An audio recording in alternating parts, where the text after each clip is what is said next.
ہوئی. یہاں کئی چیزیں ہیں, یہاں کئی مسائل ہیں. ان مسائل میں 3 طلاق کا مسئلہ بھی ہے, ان مسائل میں حرمت متع کا مسئلہ بھی ہے, ان مسائل میں رکعت تراویح کا مسئلہ بھی ہے. چلو میں تراویح پہ ایک جھلک دے دوں.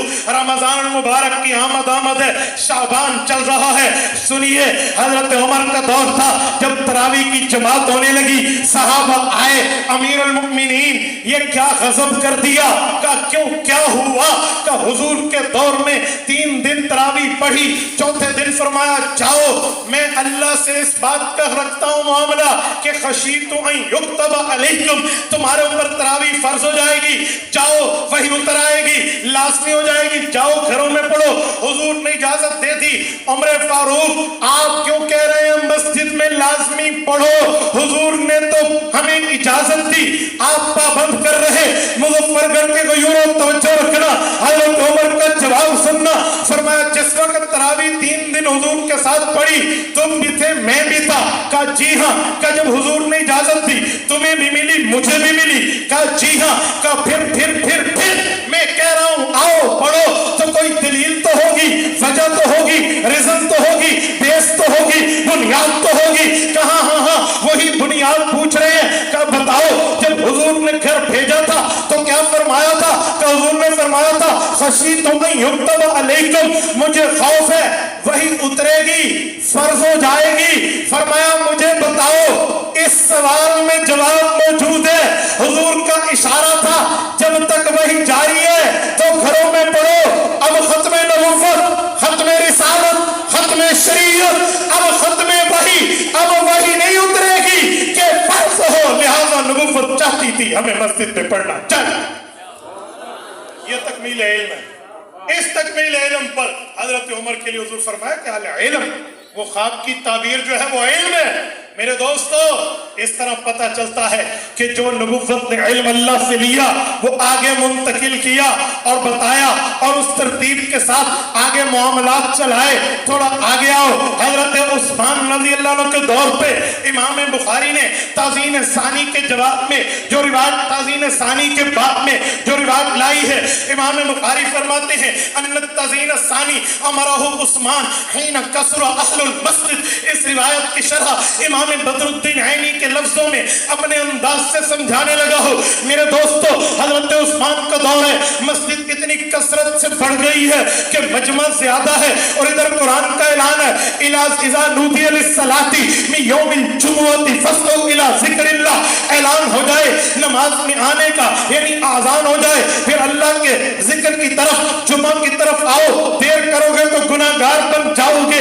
اس سے گناہ پہ بچانے کے لیے امام بخاری فرماتے ہیں ہینا کسر اہل المسجد, حضرت عثمان رضی اللہ نے فیصلہ کیا.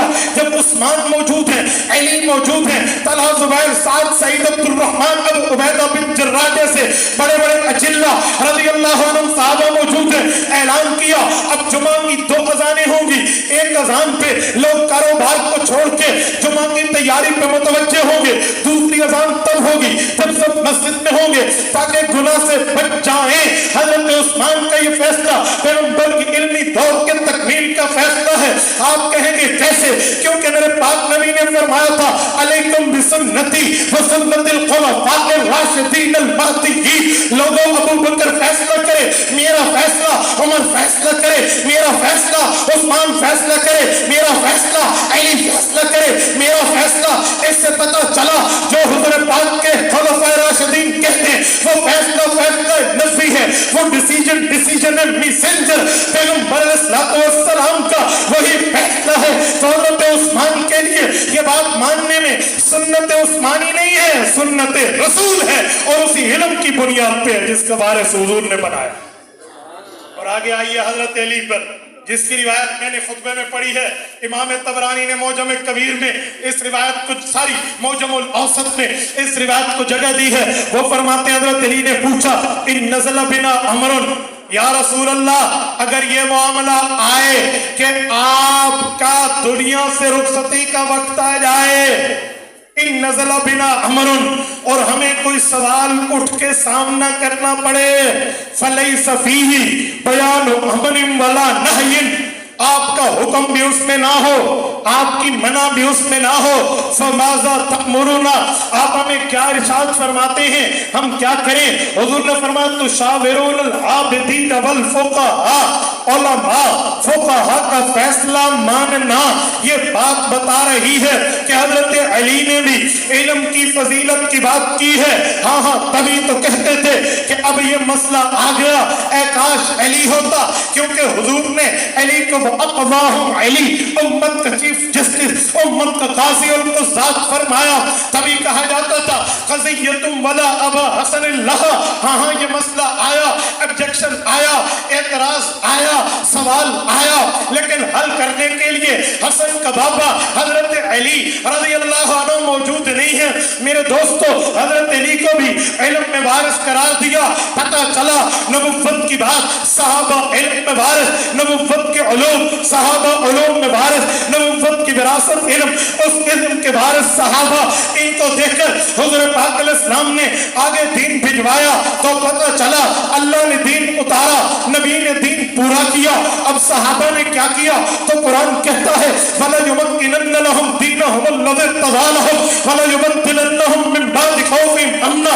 صحابہ نے یہ کیا کہ جو دین حضور سے پڑھا، جو شریعت حضور سے پڑھی، جو مذہب حضور سے پڑھا، جو مذہب حضور سے سمجھا، اسے دنیا میں تمکین دیا، مضبوطی دی، انضباط دیا۔